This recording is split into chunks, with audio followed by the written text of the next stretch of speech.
Good. We got the recording all set up. Oh, Alina's here. Hi.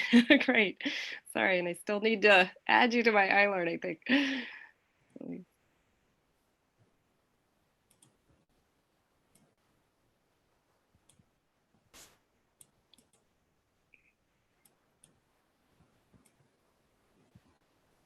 Just gonna share my screen so you can see my PowerPoint here.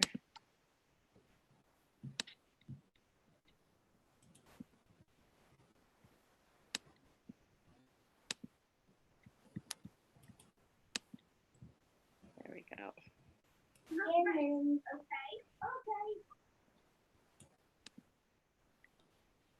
And we just have a few more minutes if anybody has a quick question or concern or anything they wanted to raise before we officially get started in 2 minutes. It's a good time to check in.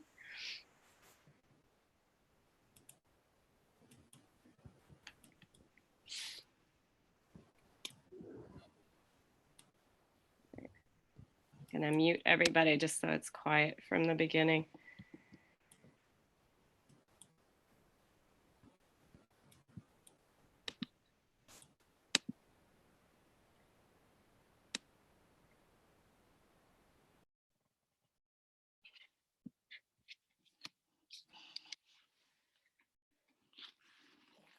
One last minute before we're officially started.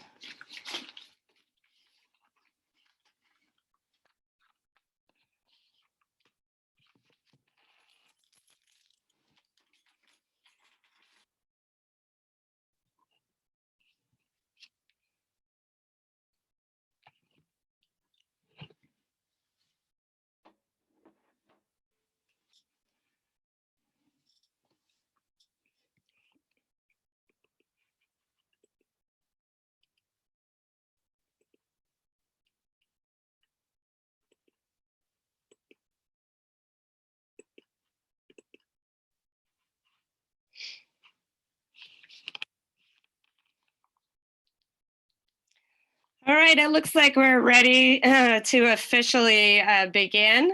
And just wanted to check in and just make sure everybody can hear me. I'm gonna unmute you. So if people could just give me a thumbs up or let me know if they can hear me. Okay.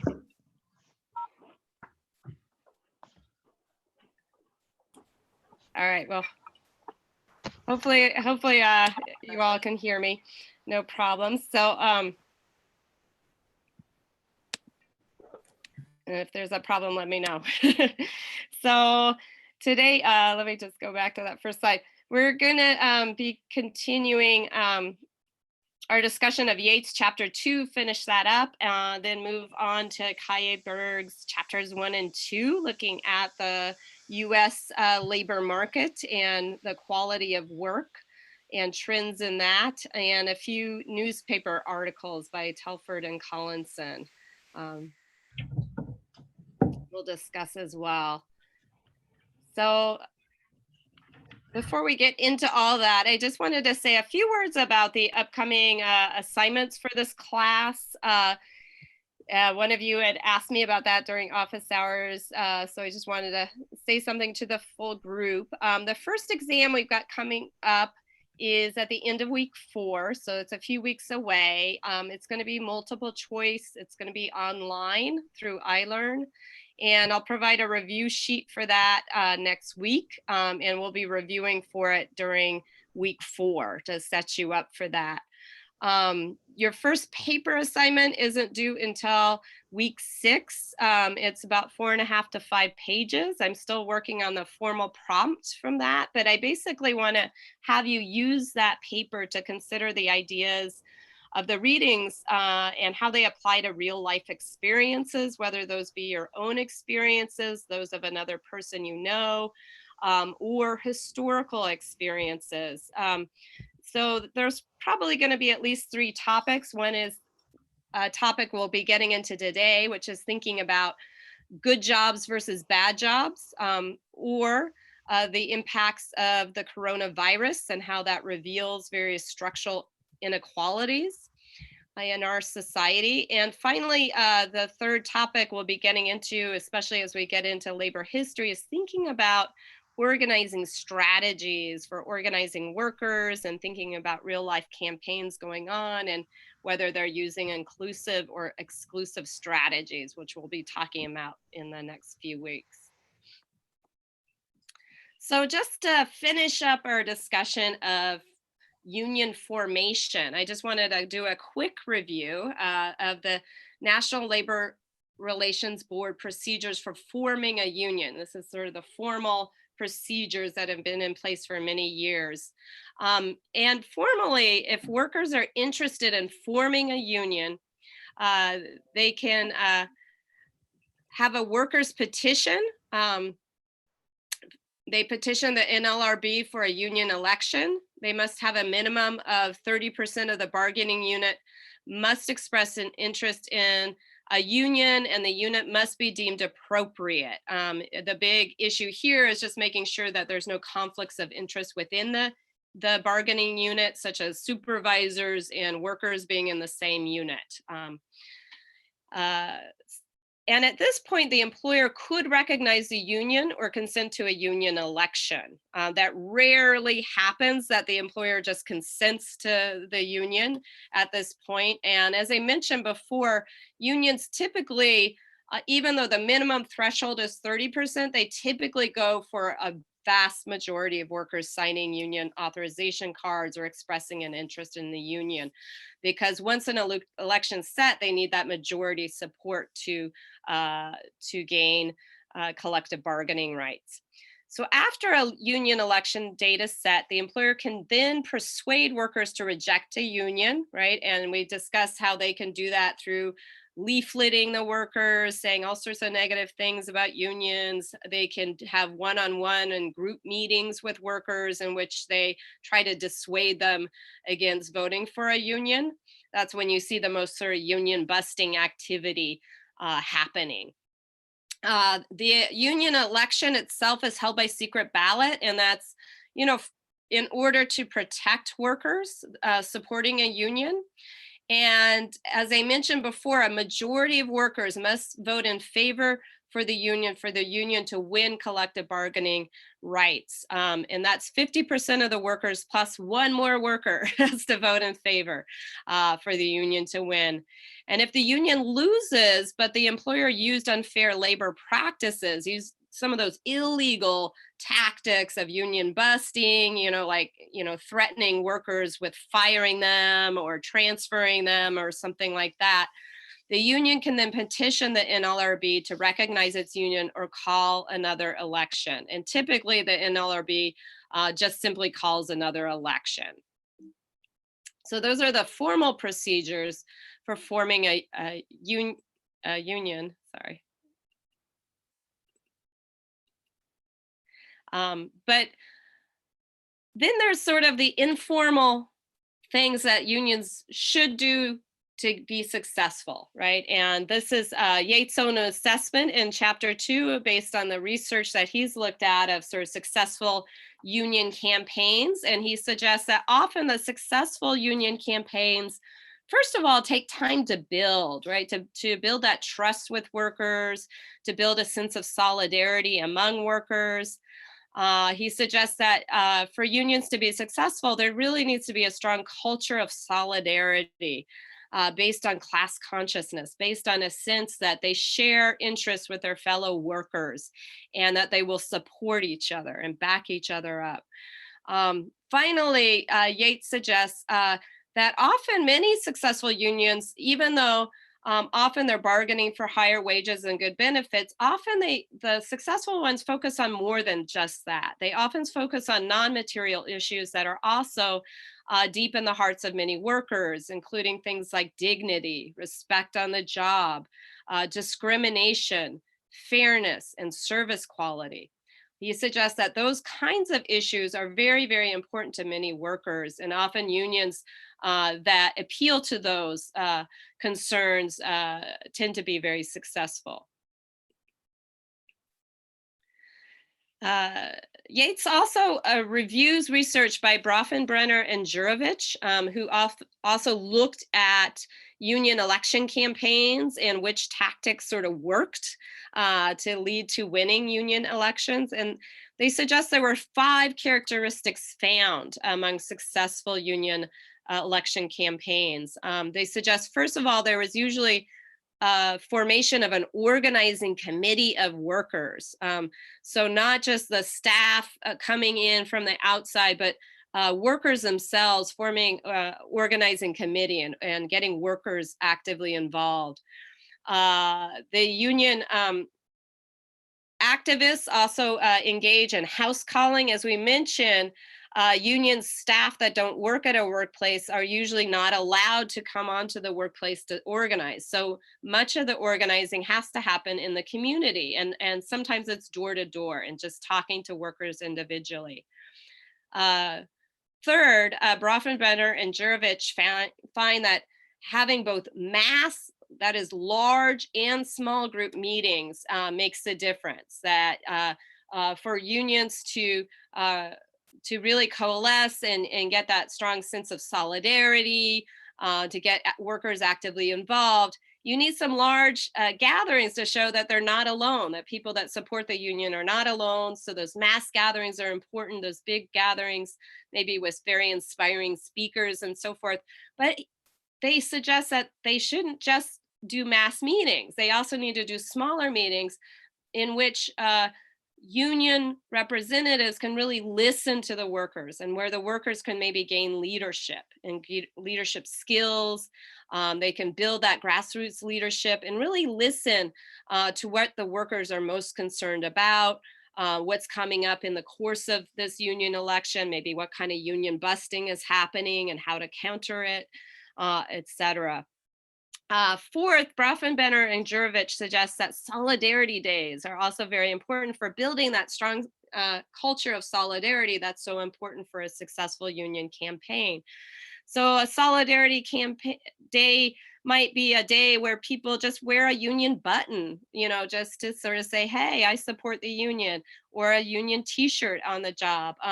Or it may mean, having a small rally before or after work, right? Or during a break time. Those are solidarity days. Or wearing a bandana or some sort of symbol to sort of show their support for the union and sort of build that sense of a collectivity, a sense that workers are not alone in supporting a union, and building that sense of solidarity with one another and a sense of doing things together, taking action. Um, Finally, fifth, Bronfenbrenner and Jurovich suggest that it's very important to form a bargaining committee and develop concrete contract proposals before the election, not after, right? Like to really think about what it is that workers are fighting for, right? And often when they have a real sense of like, this is what it means, this is what I may gain, maybe the issues that are important to them are their wages, or getting health insurance, getting access to health insurance for themselves or their family. But maybe it's something else like workplace safety or some other issue, right? That's really driving workers and might motivate them to vote for that union, right? So they suggest having a concrete sense of what it is they can win. Having those concrete contract proposals before the election, not after, often makes a difference.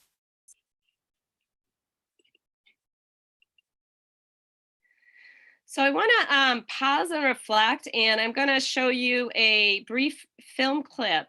This is from a classic film, and it probably predates many of you, but it is a classic union film called Norma Rae.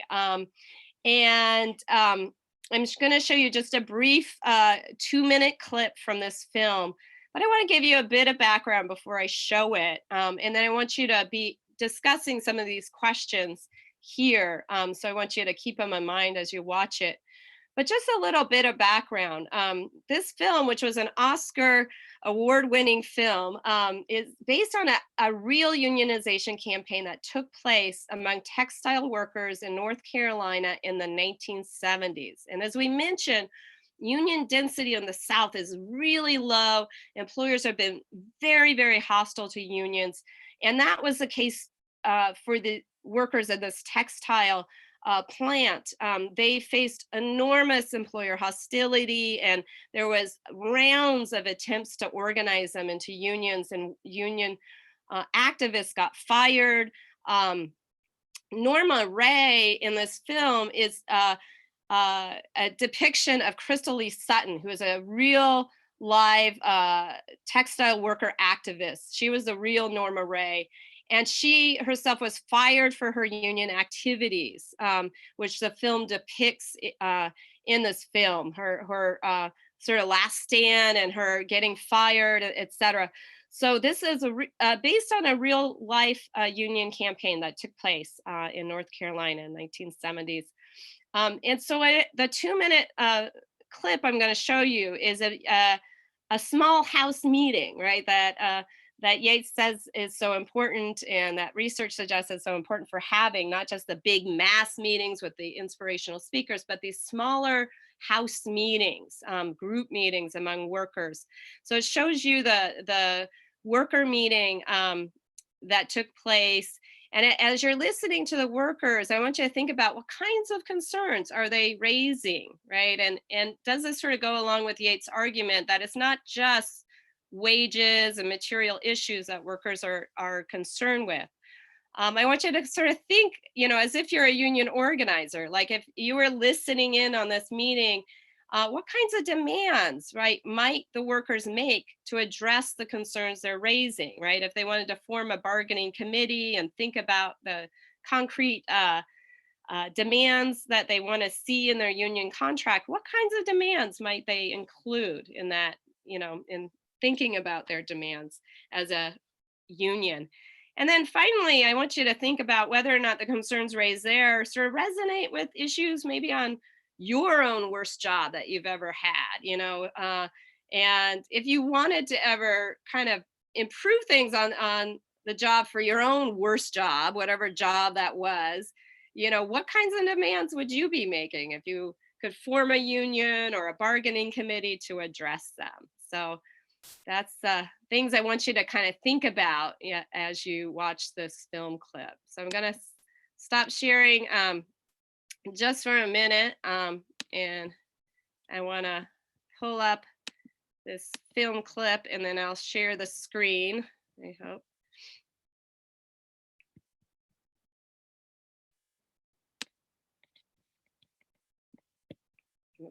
Sorry, just a minute. Whoops.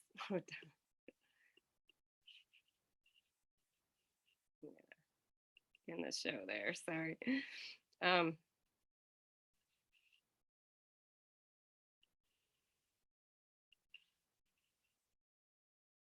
I'm gonna have to share my screen again at this time with a YouTube click. So here we go.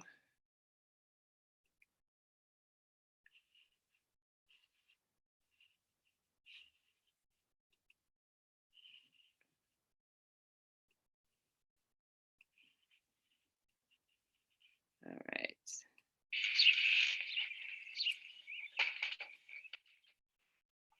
Some of you from the Chakayoti Church. I did all of the talking that day. Now, I would like for you to speak. Please.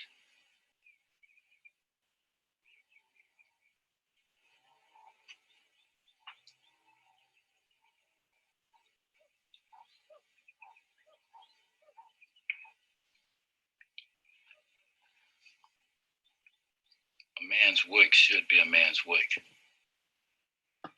not a term in jail. The black have been pushed, pulled, and scorned. For what? If the union is what everybody believes in, I'm for it all the way. Excuse me for saying this with many folks in the room, but when I get my minister cramps, which come pretty hard, they don't let me sit down on my job. They say you got to keep to your feet unless you bring a note from the doctor. We wouldn't say we were sick if we wasn't. I look at a brick wall all day. There used to be a wonder there. They come and break it up to give us the feeling that we shut in. My husband Abel died around 2 months ago. His children are going to grow up not even knowing him.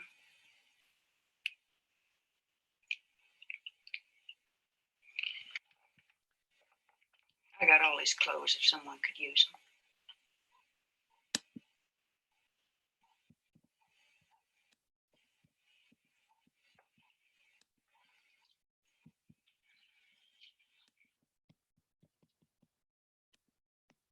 All right, so that's the end of that scene. I'm gonna now break you into small groups to discuss that, thinking about the kinds of demands or concerns the workers are raising, whether, what kinds of demands might they make if they wanted to address those concerns, and whether any of those demands sort of resonated with you, or when you think back at your own worst job you've ever had, or what kinds of concerns would you raise, at a worker, if you were at a meeting like that. So I'm going to break you into small groups, give you about 10 minutes to discuss that film clip and thinking about,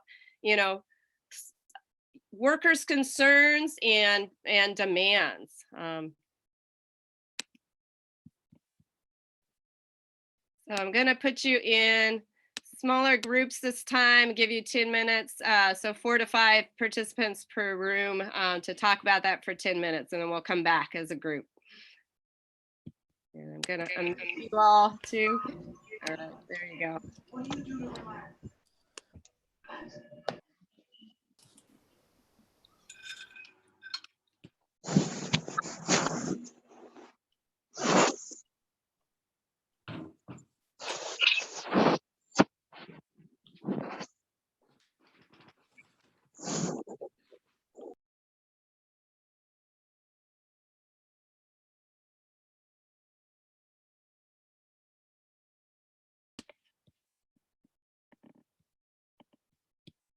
Hi, Alexander. How are you? I'm going to unmute you.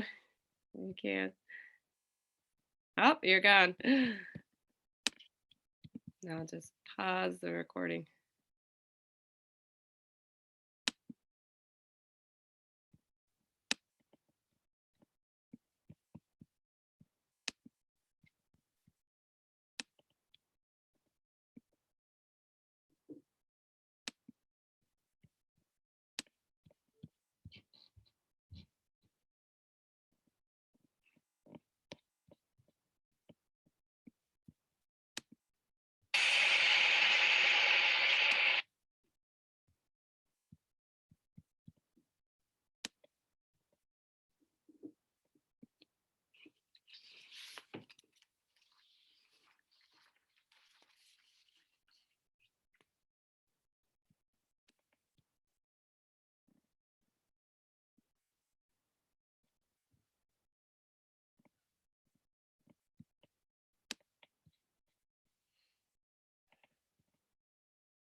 Hi, Adrian. We're just out in breakout groups. Looks like we're coming back. So bringing you all back. Professor. And I'm gonna.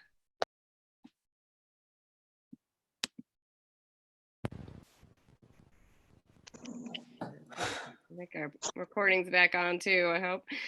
All right, so we're coming back and maybe we could just hear from a few of the discussions in terms of what came up, and I guess, so any ideas on kind of what demands you would make if you were trying to figure out the bargaining demand for that group of workers there?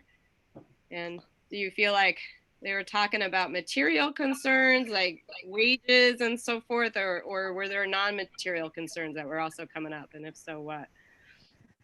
Well, one thing that we all honed in on in our group was, you know, the complaints centering around being forced to stand all the time. Mm-hmm. And we had we all had common experiences of you know, working in retail situations or other stores or, you know, businesses where, you know, we always had to stand as well. And you know, for me, like the experience I related was working in a retail store, and like if you just kind of caught idly chatting with your coworker, like my manager would always come up to us and be like, "Oh, have you swept you know, aisle 4, or have you done this, or have you done that?" Like you can't ever. Constant productivity. Yeah, Right? yeah, you know, so you would always, you know, be at the front register, greeting people, checking the inventory. There was never any, you know, kind of human downtime. So for demands around that, we were thinking, like breaks, you know, expanded breaks, and you know, like so there are some grocery stores like Aldi where.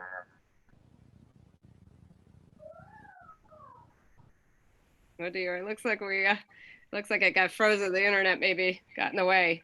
That sounds like the issue of like pace of work and breaks maybe was a big issue, right? And I know for many workers, right, that's often a big issue, feeling like you're pushed too hard to, you know, and maybe the legal breaks are like insufficient, you know, maybe to sustain workers. Any other issues Yeah. came up? Hopefully, well. Yeah. Right here. Ben, all right. Hi. Yeah. We talked about like a broad sweep of things, like in a nutshell. Like, you know, one of the things that I mentioned was that a lot of these businesses, corporations, they're very impersonal, which means they care more about the person's rights than the person. What I mean by that is they care about rights because if they violate those rights, they'll get sued. So really it's in their interest.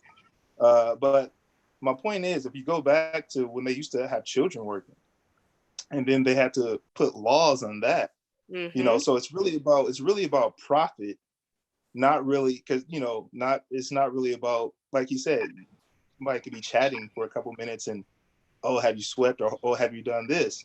Because ultimately, like I think Marx mentioned, and we could really see it now, we're competing with AI already. That's what they really want to do. Artificial intelligence. Yeah. No, this is the future, right? Yeah, they were really like. So, and often, yeah, workers feel like they're treated as if they're cogs in a machine, right? Yeah. That they're just kind of like, yeah, robots, right? Human robots, right? Yeah. But it's litigation that gets involved that causes these, you know, these corporations to have to say, oh, we'll pay you this minimum wage, or okay, you can, you know, we can't work 7 and 8 year olds, or so really they do treat us like cogs in a machine, you know. And so, you know, that's one of the things from the film, at least, like it's like, hey, where's the humanity at in these work environments? And I believe that if we can have little small chats and still be productive, I think it'll actually lead to more productivity because people will actually be happy to go to work. Right. There's some morale. There's a sense of morale and so forth, rather than being kind of depressed and isolated, right? Yeah. Right. Exactly. Yeah. So being treated like a human being, maybe, and maybe seeing the social aspects of work as positive, maybe, right? Right. So that's something that came up. And What else other issues that we saw in that film clip? So far we've been talking about sort of the need, how often standing on one's feet all day is really difficult, right? And there, they had to have a doctor's note, right, to not, right? So there's issues of health, right, that got raised. Any other issues you heard in that film clip? I think there's Noah. Can I? Yeah. Can you If hear me? Nazara wanted to go first. Oh, Nazara, there you are. Okay, thanks, Noah. For So sure. some of us in our group, we work in factory and warehouses. which are Yes. the worst places on earth to work in any sort of works, right, Ben? And so a couple of our issues are basically how we were treated in their warehouses, right? There Mhm. was absolutely no respect. You're not treated as a human being, period. Mhm. Okay? And it's nothing compared to any other places that you work. The other thing that I noticed was the workers who were coming from temp agencies. Their life is miserable. I mean, temp agencies, they would show up, some of them, and they would be sent home if they were late, even 5 minutes, 2 Wow. minutes, 3 minutes. Wow. And it would determine, they would just look at you, how you look like, you have tattoos, you don't have tattoos, basically your racial backgrounds, the type of clothes that you're wearing. Mhm. Supposedly those are determined if you're a good worker or not. So But- the sort of racism, right? Yeah. Right, which was also depicted in the film, right? The black workers, the black textile workers, right, were bringing up issues of racism, right, and inequality. And these days, I think you're right that, an important dimension of inequality is becoming more prevalent, right, as the inequality between temp workers and more permanently hired workers, right? They're sort of, and the inequality in treatment. And sometimes those dovetail, right, with racial inequalities too, right? So Yeah, and since there is no attachment to these workers, so it's easier to fire them. It's easier to yell at them, push them. Mhm. So basically, literally, the law allows you to do anything to them Right, that you could do. yeah. Right. I'm glad you're bringing up the issues of warehouse workers, right, which is such a huge industry in our region. And I know some of you were asking about the guest speaker. We don't have one today. It's next Tuesday. And there is going to be somebody talking about efforts to organize warehouse workers, particularly in this current climate, when there's a lot of concerns around health, right, and having to go to work, right, when there might be positive cases of the coronavirus, et cetera. So Noah, I think you had something to say, and then maybe we'll move on to continue it. Right. So Noah. Yeah, I'll go quickly. I have kind of a similar story, but I'm lucky enough not to have ever worked at a place that was like really horrendous or abusive. But what's interesting is sometimes these places take these sort of subtly insidious methods. Like they wrap something in a very fluffy exterior. I worked at a restaurant called Mendocino Farms. There's a bunch in LA, and they're known for like ridiculously good customer service and like really bright, positive attitudes. And they try to turn everything into kind of a game or something fun or neat, And I remember that at the end of shifts, right, they'd make this big hop up like, oh gosh, you got 1 minute, go clock off. And they did that so that you would work 7 hours and 59 minutes.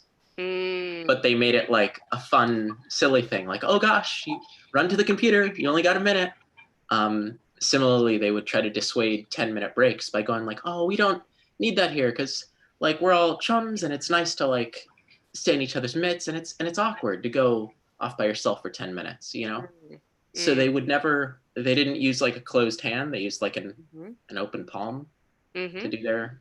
Right. And I think that's often common in food services, right? Especially if there's a big rush, right? They sometimes overlook breaks and things like that. And it's very, very common, right? Wage and hour violation in many workplaces, right? Not getting the breaks that you're entitled to, right? And yeah, it sounds like they were kind of trying to get around the full-time shift too, right? Which might entitle you to certain benefits and so forth, right? Yeah. So thanks for sharing all that. I'm gonna, and I think this sort of begins to get into the issue we're gonna go into more in depth, which is good bads versus good jobs versus bad jobs. It sounds like a lot of you have had some bad jobs out there. But before we do that, I just wanted to sort of talk a little bit about what happens after a union might win. And I'm sorry, and can you all see the screen, or did I share it, or? Hold on. No, No. Okay, hold on. Okay, let me go back. Sorry. A little bit of awkwardness here. Pull this up. Here we go. Okay, let me share the screen now. And there we go. All right. So after unions win an election, right, the struggle is not over. And there's a huge struggle to secure a first contract. And I just wanted to mention that often this can be a long, drawn out struggle. And just, we were talking about the textile workers campaign that was depicted in that film, Norma Ray. And the textile workers voted for a textile union, the Amalgamated Clothing and Textile Union, the ACTU, to represent them. And they did that in 1978 after this long drawn out campaign where, you know, workers, including Crystal Lee Sutton, were fired for their union activities. But even after winning that union representation through a fair election in 1978, it wasn't until 1980, 2 years later, that the first contract was signed with those workers due to employer resistance. And that's just one example. There's many, many examples of that where it's a tremendous struggle just to secure that first contract for a union. Once a union is in place, they also have to need to continue to organize because there's often turnover at the workplace. New workers are coming in, others are leaving. And so you have to build and maintain union membership at the workplace. So there's often still continued drives to recruit new members. And then there's a renewal of contracts, renegotiating the contracts, which usually are just set for a few years and then they expire, right? And we've been seeing struggles related to contract negotiations, even on our own campus, right? We mentioned the struggle of AFSCME 3299, the service workers on campus, the AFT, which represents the librarians and the lecturers, and then the COLA campaign, right, involving graduate student employees, right, which are related to renegotiating the terms of a contract. And in some cases, labor actions and strikes that were occurring on campus or the big protests that were happening were opposing unfair labor practices by the UC, right? So once you get a union, right, sometimes the struggle is just beginning and it continues. So Kaiberg in chapter 1, right, is making 3 big arguments. And one of the big arguments is just that there is a growing inequality among workers. And there's a growing inequality in their job quality. And this has been going on, he tells us, since the mid 1970s, right? And along with that has been a declining middle class. So increasingly, he suggests we're seeing sort of economic apartheid, right? And a kind of shrinking middle class. Middle class jobs are declining, and we see increased inequality. For many workers, their wages are stagnant and declining and so forth. And so that's the first trend he identifies. The second he talks about is a rising job precarity, right? Precarious work, right?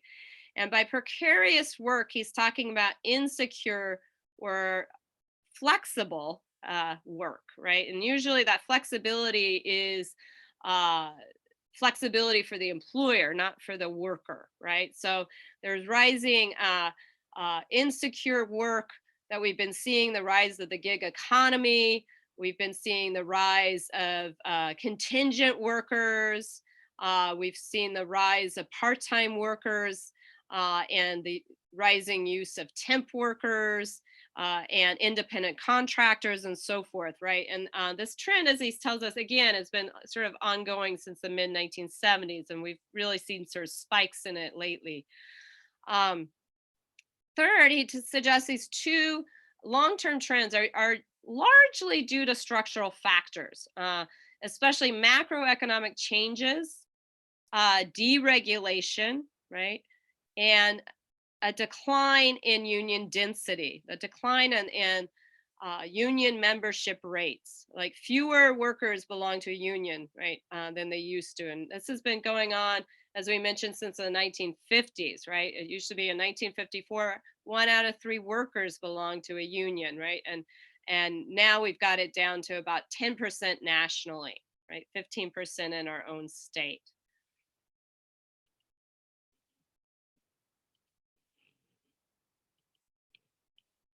All right. So I wanted to now turn to Telford's article, which I think gives some evidence in support of Collierberg's argument, particularly that first trend that he identified, the growing inequality among workers. Now, Telford tells us that the income inequality is on the rise, right? The Census Bureau has been measuring this income inequality since 1967 through a Gini coefficient measure, right? And it is at a sort of all-time high, this income inequality, right? So the Gini coefficient measures income inequality, and it is a continuum from 0 to 1, right? A 0-1 scale where 0 is total equality among workers and 1 is total inequality, right? And so this Gini coefficient measuring inequality, where higher numbers means more inequality, shows that inequality is on the rise. Income inequality, the Gini coefficient was at 0.397 in 1967, the first time the US Census Bureau measured it. And then 2018, the more recent time, this Gini coefficient had gone up to nearly 0.5, right? So we've seen a rise in income inequality, which is supporting Collierberg's argument that we've seen rising inequality among workers and the quality of their jobs, including the income that they get. Telford also tells us, which also supports Collierberg's argument that there's been kind of a decline in the middle class. Telford tells us that after adjusting for inflation, the real value of the median household income was about $63,000 in 2018, which was the same as it was in real value, right? The real purchasing power after adjusting for inflation. It's been about the same for the past 20 years, right? So there's been sort of a stagnation, right, among the middle class, right? Things are not improving. All right. I think the other article, news article, was by Collinson, focusing on Uber drivers and focusing on the difficulty of Uber drivers and other workers in the delivery business that are working through this so-called gig economy, right? Working as independent contractors where they're considered to be their own business people rather than employees of the company, right? And it talks about the struggles that they go through, right? And the fact that, you know, since they're not considered employees of the company, the costs of driving around, their fuel costs, the costs of paying for that car that they're driving, right, are not covered by the company. And when you put in all those costs, often they're not being paid even the minimum wage, right? So the article discussed their struggles, you know, paying bills, knowing what their income is month to month because it fluctuates so much, and how those unreimbursed costs of driving, the cost of having access to that car, the cost of fuel, etc., how that then leads to them not even being paid the minimum wage in some cases. There was an actual case of an Uber driver covered in Collinson's article in New York that sued over this issue, and he won. So a very important case. that, they were able to show that he wasn't even being paid the New York minimum wage once you factored in all the unreimbursed costs of driving, especially with the high costs of gas and so forth. So he did win this case, but it's now being appealed. It's going on to the Supreme Court even. And there was a similar case filed in California that was also raising issue with the fact that there was unpaid overtime, and also bringing up a whole issue that maybe these are really employees that are being misclassified as independent contractors, that really they should be treated like employees with the same labor rights as other workers, right? Because when you classify them as independent contractors, then that kind of gets around a lot of labor laws. So I want to show you a YouTube video about the Uber strike, because these kinds of issues are leading to more and more workers organizing in this industry, which is very difficult to organize, as you might imagine. So I'm gonna show you that, and I was gonna show you a longer clip, but it looks like just in the interest of time, I'm gonna just give you a 1-minute clip instead, a shorter one, but I think it gets to some of the same issues, and I'll send out the link to that other clip soon.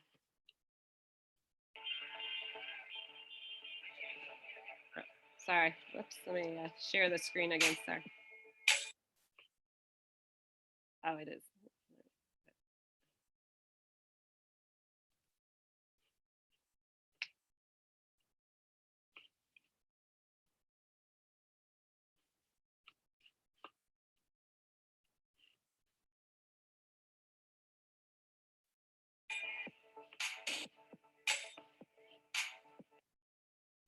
All right, here we go.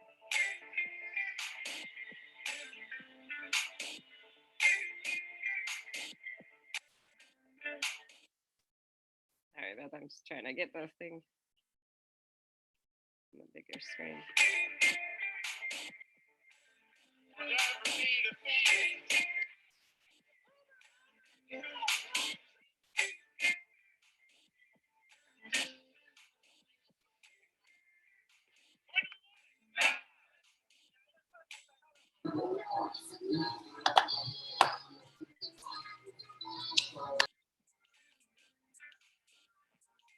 The drivers are getting their fair share of the profits that a big corporation like Uber and other apps are making on the drivers. It's upsetting to us because they could treat us much better, and if it wasn't for the drivers all over the country, they wouldn't be going public.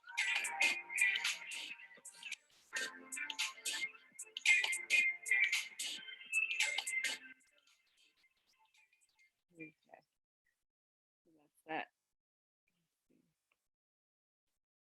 that. So there's a brief clip and sort of some of the issues there. I'm gonna now go back to our lecture, because I think that sort of brings up the whole issue of bad jobs that we've got.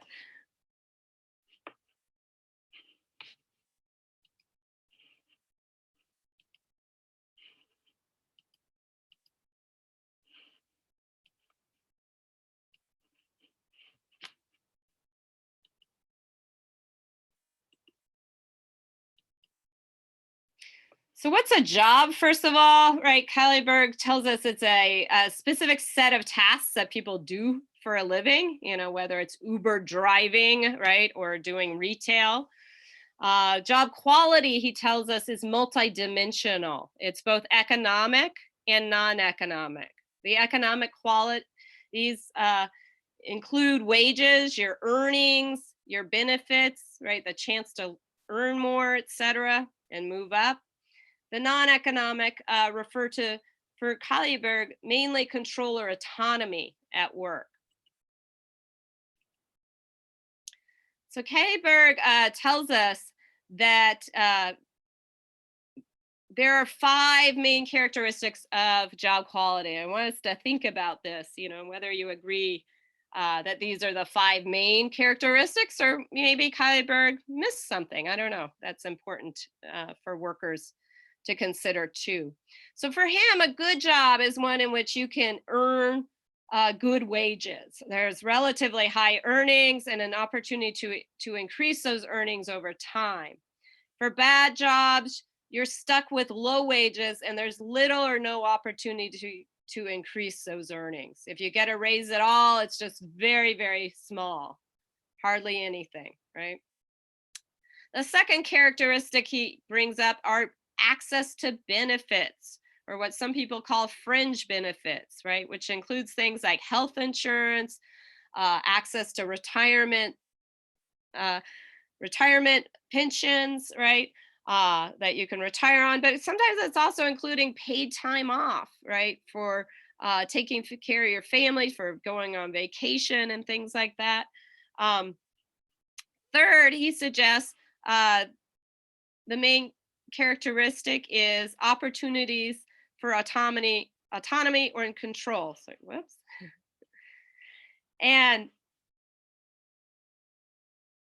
bad jobs, right, do not have those things, right? There's no fringe benefits and workers are not able to exert much control over their work at all. They have very little say over what they do at work. The fourth characteristic that Kaaeberg says is kind of a main objective characteristic of job quality is that there's some flexibility and control over your work schedule and the terms of your employment. Bad jobs, on the other hand, have very rigid schedules. You have very little choice as to when you work, what your schedule is. Sometimes you're on call, right? And they give you little notice as to when you are expected to come to work. The fifth and final characteristic Kaaeberg points to is having some control over the termination of a job, when a job ends, right? And for bad jobs, you have no control over that, right? At all. So those are the 5 main characteristics that Kaaeberg talks about. And I want you to kind of get into a group and consider that, whether you agree or disagree that those are the 5 main characteristics of a good job or a bad job, right? The earnings, an opportunity to improve them, the benefits, control and autonomy at work, in how you do your work, control over scheduling and the terms of employment, and finally, control over the termination of a job. So I want you to get into your groups again. Think again about, maybe your worst job experience, your best job experience, or perhaps maybe your dream job, and thinking about the differences between your dream job and your worst job ever. Are Kaaeberg's characteristics, are they the ones that help to distinguish those, or are there other characteristics that you think are important too? So I'm gonna stop this share now and put you into breakout groups, and maybe smaller ones, so you can quickly share with one another on those questions.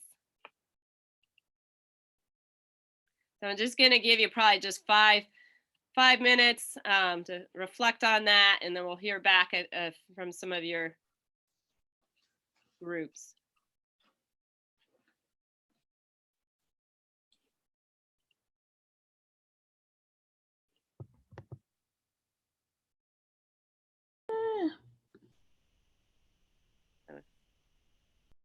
Should be going into your group soon. Just a few of you left.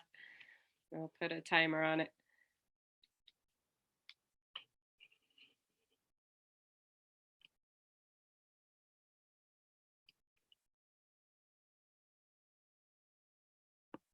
Hi, Ricardo. How are you? I'm gonna pause our recording here again. We're not getting recorded. All right. So how are you doing? I'm good. Oh, good. All right. So what do you think about those 5 characteristics? Do those make sense to you, or do you think there's other ones that are more important? Yeah, because I used to work at Cookies and then got laid off. And you got laid off from where? Corky's. What is that? Tell me about a restaurant. It's like a restaurant. Oh, okay. It's kind of like Denny's, but oh, okay, like a big chain kind of restaurant. Yeah. I would say I mean, yeah, I like it there. Just the fact that if there's no one there, everyone starts leaving. or you could work it out with your team, because they put us in teams depending on your section. Uh-huh. And then where like say there's no people there, we could just all leave, and then one Yeah. person stay there. So I like that, but at the same time, I want to be there just to make a little bit more money. Uh-huh. Yeah, yeah. So you said you lost your job then, huh? Was it? Yeah, basically, we still have it once this like all this Corona thing is over. Yeah. Oh, I see. Oh, because nobody can go to restaurants or Yeah. so all the customers are gone. Oh my gosh. Yeah. So what did they do? Did they tell you to go on unemployment or like? Yeah, they give us the unemployment sheet and everything. Okay. Yeah. So at least you can qualify for that. Yeah. Mhm. Yeah. No, I think this whole thing has really put a lot of people out of work, right? And Yeah. Yeah. But do you feel like that's a good job or a bad job? The work job you currently have? Yeah, I think it's a pretty good job, at least for just making money now. Quick Uh-huh. money. Yeah, yeah. And so what for you makes it a good job? I mean, I'm a cashier, so I guess it's not as stressful as being like a cook or a server. Uh-huh. Yeah. So yeah, that kind of helps. So there's less stress. Yeah. What do you think? Why is it less stressful than maybe some of the other jobs you've had? Say I'm there like because we're mostly full on Sundays, or we were, and I could just stay in there cashier all day, Yeah. just buttons, and I look like our servers, they're just back and forth nonstop. Yeah. So for you, you feel like because you don't have to hustle and bustle so much, it's a little easier. Yeah. Yeah, and I think maybe also as you're saying, the stress might not just be mental stress, but physical stress, Yeah, right? of course. Yeah. So the physical nature of the work, right?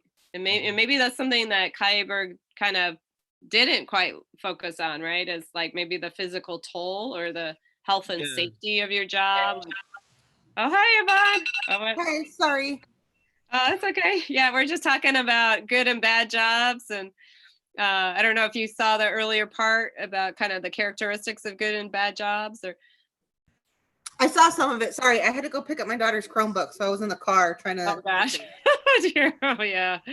But yeah, I heard about like the standing and. Yeah. The warehouse jobs and yeah. Uh-huh. Yeah. So we're talking about like characteristics of good jobs and bad jobs, and just what do you think are the main characteristics, like, for the worst job you've ever had versus the best job you've had? Like, what made the difference between a good and a bad job for you? Or maybe if you think ahead at your dream job that you want to have, what do you think?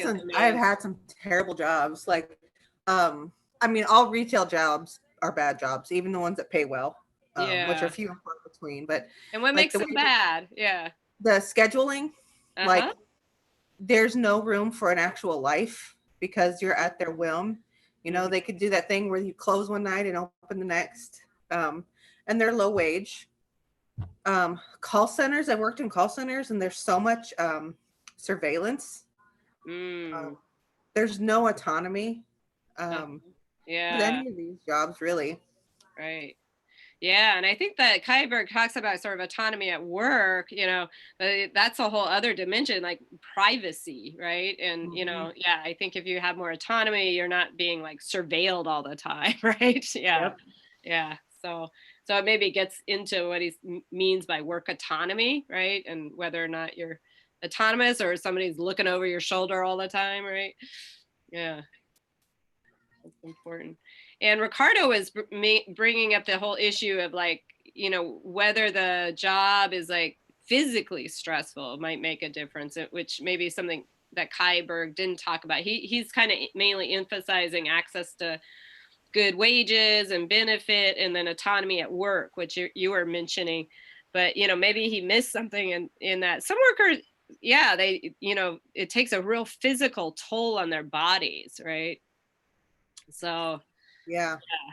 Like the warehouse work too, like that, it's extremely demanding and physical. And then absolutely with COVID, we see how many protections are lacking, period. And I know that, because that I work with a coalition and everything, like people are complaining about the same things, no matter which warehouse it is. And like the lack of medicine to even address the injuries that are happening. Mm-hmm. So it's like on so many multiple levels. Yeah. Yeah, and I'm looking at the chats that people are bringing up. It looks like someone was bringing up sort of whether the work's being divided equally, and how if it's not, it could lead to conflict. But and then they were bringing up Amazon warehouse workers too. Somebody looks like Angela Romero. I don't know if you know her. So in their group, they were talking about Amazon warehouse workers make employees wear sensory devices so they can make sure they're working at a fast pace, right? That surveillance, right? That takes place right through that electronic equipment.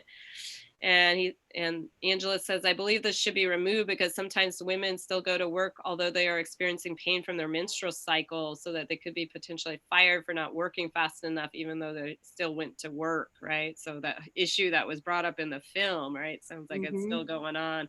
And I think there's even a court case, right, against Amazon for pregnant workers, right? As being illegally fired for going to the bathroom too much, right? Like, yeah. No, I think there's a lot of surveillance, right, of warehouse workers and pressure to work fast, right? And yeah, and I think also they deal with the issue that Ricardo, you brought up, the physical strain on your body that some jobs, right, have, right? And some jobs I think are more strenuous than others, right? Yeah. So any other thoughts on this, Ricardo? And maybe other jobs that you've had or people you know, good jobs, bad jobs? I don't know. Yeah, I will say warehouse workers because my mom's a warehouse worker. Or she Oh yeah. And Yeah. working for Amazon or somewhere else? No, I think it's just for like clothes company. I don't know. Yeah. There's a ton of warehouses out there, right? Yeah. So is it a good job or bad job for her? She likes it just because she's been used to. That's like the only job she ever worked at. Yeah. I feel like she doesn't like it, the fact that she comes really home like really tired. Absolutely, it's exhausting, right? Yeah. She's been doing it for a long time. Since I think right now it's like 13 years. Yeah. Does she have any back issues at all, or? Yeah, she like the more I see her, the more I feel like she needs a chiropractor, just to get alignments. Yeah. Yeah, No, it takes a toll, right, on the body. Yeah.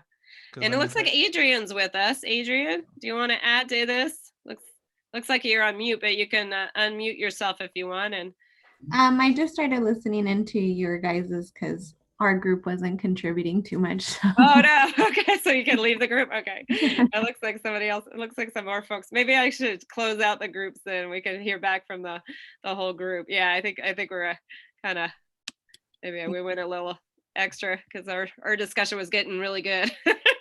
But yeah. So I'm gonna bring everybody back, as maybe we could hear as folks are coming back some highlights from some of those small group meetings. And I know we had a really great discussion in my small group.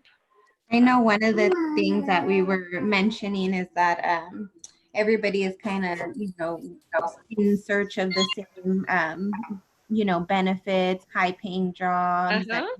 And, it becomes a struggle because I made the point that I went to apply for this position for the school district, and it was a part-time position offering full-time benefits, and over 200 candidates showed up. So it was like it's a race to get in and want to be seen. Absolutely. And how do you make yourself stand out? So there was like 5 tests that you had to take in order to even be set into the next pool of the hiring. So. Yeah, sounds like a lot of people like that job, a part-time job with benefits. Like that's so rare, right? In our society, right? And in Europe, right? Often they treat part-timers like anybody else, right? They have the same rights in many countries as full-time employees. But yeah, that's something that's rare, right? So a lot of workers were trying to get that job, it sounds like, right? But it's. I know. So I guess the issue I had raised, like, did Kaiberg, did those characteristics that he brought up in terms of the 5 characteristics of a good job versus bad job, did those resonate with you, or did you feel like he might have missed something? So interested in how people weighed in on that. Do you feel like Kaiberg, put his finger right on these are the main objective characteristics of good versus bad jobs, or did he miss something? I think he was pretty accurate, but one of the characteristics we were talking about was ownership. I think it's important for workers to have some kind of ownership for companies. I think that's a very good characteristic Yeah. to sort of build like an actual relationship between workers and the company. Right, and it used to be like profit sharing, that which was on the rise for a while, right?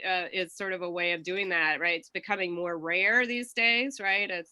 Which goes along with Guy Kaiberg's argument about the growing inequality among workers, right? So, yeah, you feel like, well, hey, if you want workers really to, be motivated, like give them a share of profits, right? Is that what you're saying? Yeah, so maybe that was something missing from the list. Although maybe it also goes along with sort of income and opportunities to earn more over time, right? That he was talking about.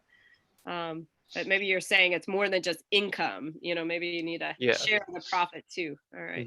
Any other things came up? I know in our small group we brought up issues about like the physical nature of work, right? And how some work is very physically strenuous, whether it's waiting tables and bussing tables all day, or doing warehouse work, right? And it can be backbreaking, right? And maybe that's another characteristic of a good versus bad job, one in which you have your health and safety at work, right? Versus not, where that's compromised by doing the work, where it's physically exhausting and so on.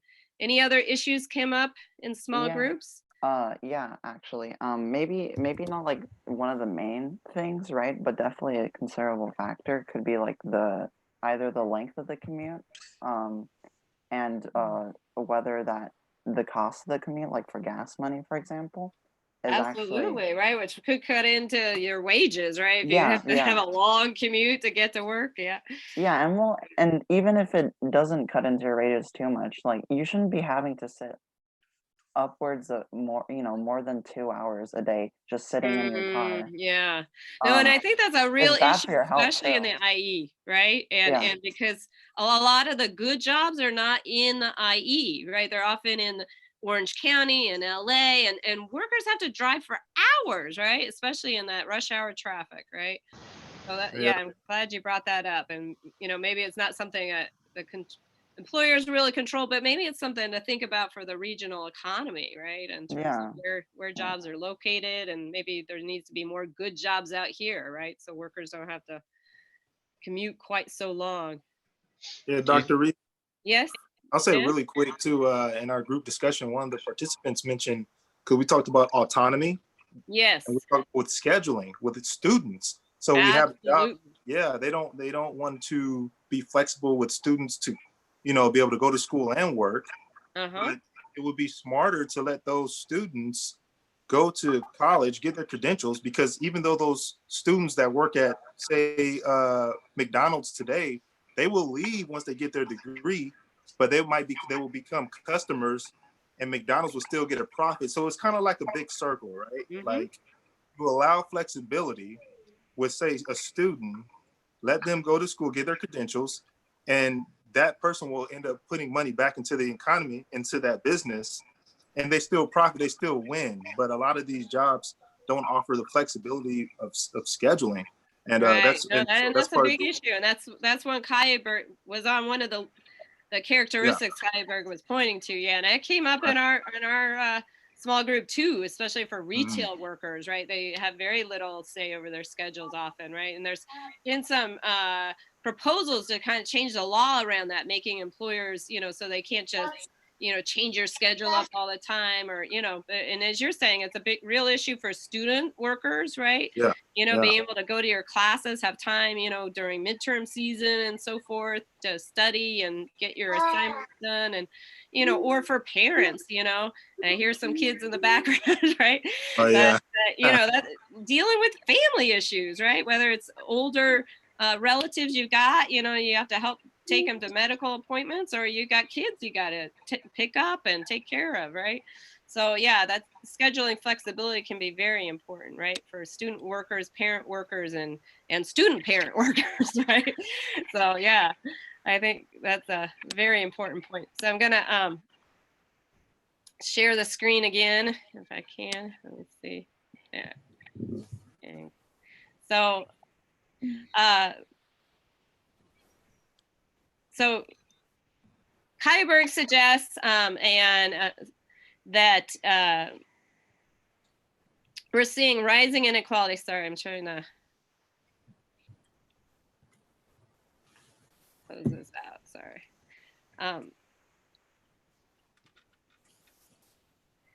We're seeing rising inequality and precarity in the US. And he suggests that one of the important things that's facilitating this is American exceptionalism. And by American exceptionalism, he means an extremely weak labor movement and very little government regulation.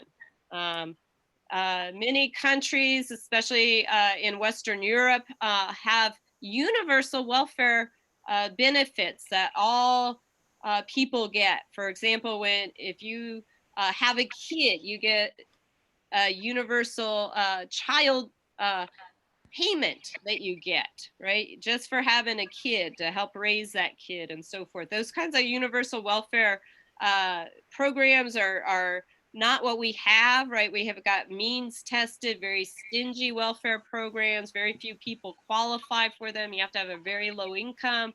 And then those that do qualify, they don't usually get very much, right? So there's very little government regulation. There's also our minimum wage policies. You know, we've had a raise here in California. It's, you know, through the Fight for 15, which was successful. And we're seeing that rolling out where we have our state minimum wage increasing up to $15 an hour.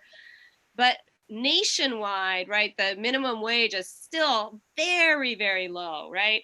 And even that 15 bucks an hour in a state like California, where the living costs are so high, right, it's usually not enough, right? So our minimum wage laws are very minimal compared to what we see in other countries, especially wealthy democracies.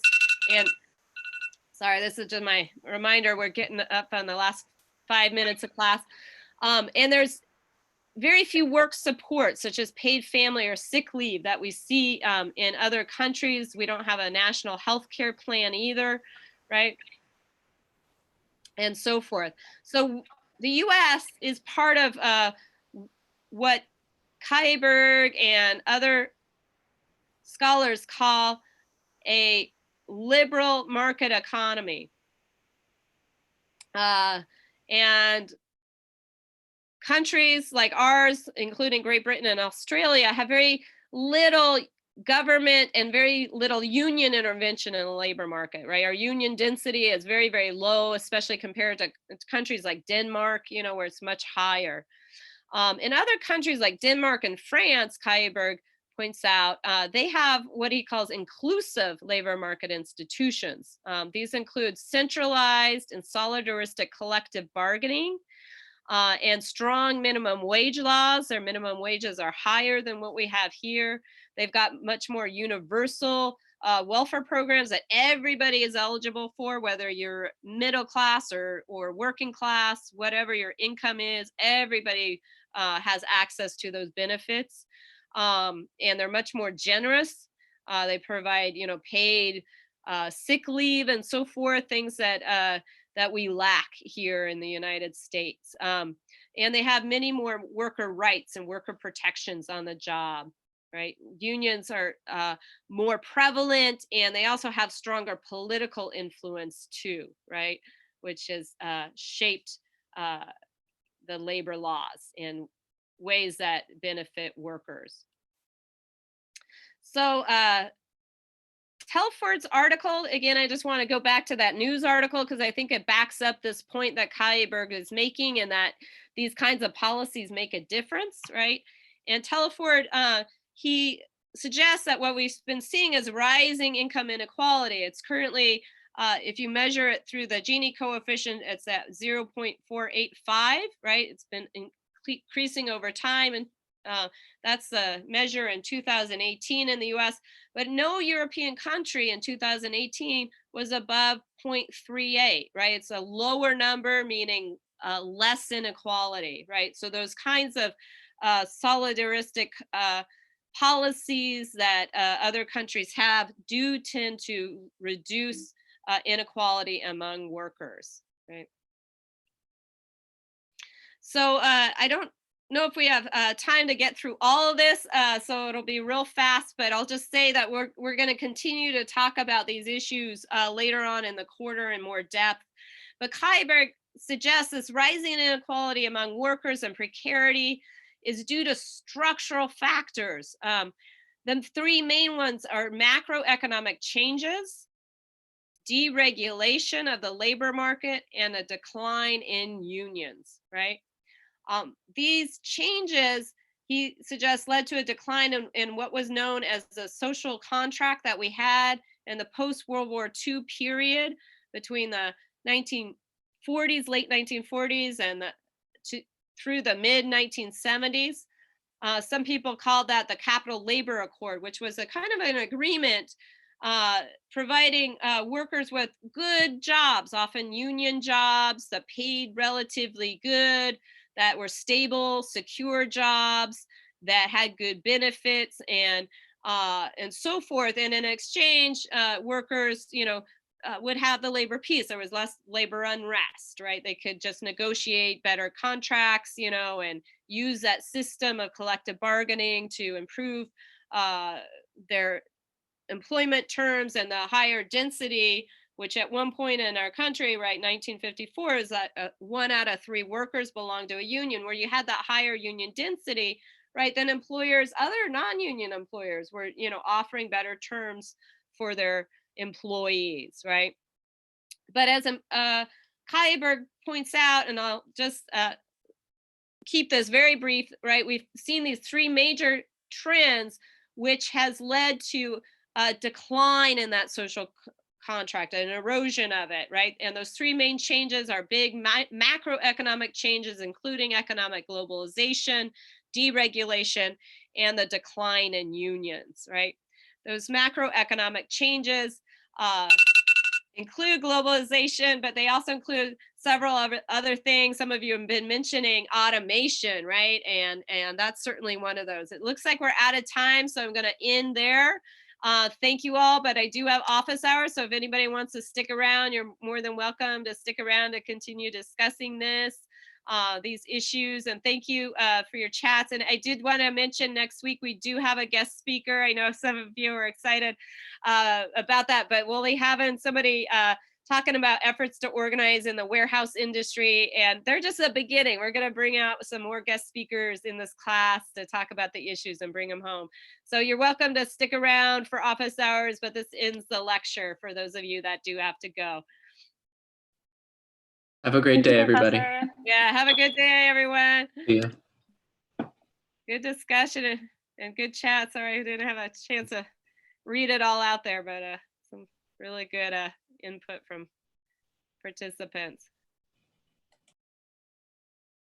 Can you add me to the iLearn whenever you get a chance? Yeah, sorry, Alita. I'm sorry. I'm just so busy. I was pretty clueless here. I meant to do it. I was just so busy these days. Yeah, with my son at home from school and dealing with the homeschooling thing, which luckily my husband's dealing with.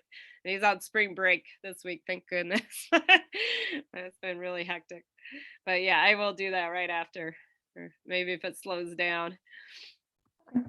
Anybody else have questions or comments, things you want to talk about? And I'll pause the recording. Well, yeah, here, I'll put this on. There we go. There we go. Yeah, I just wanted to touch on a comment was just right now with all this going on, this COVID-19 situation, we do really see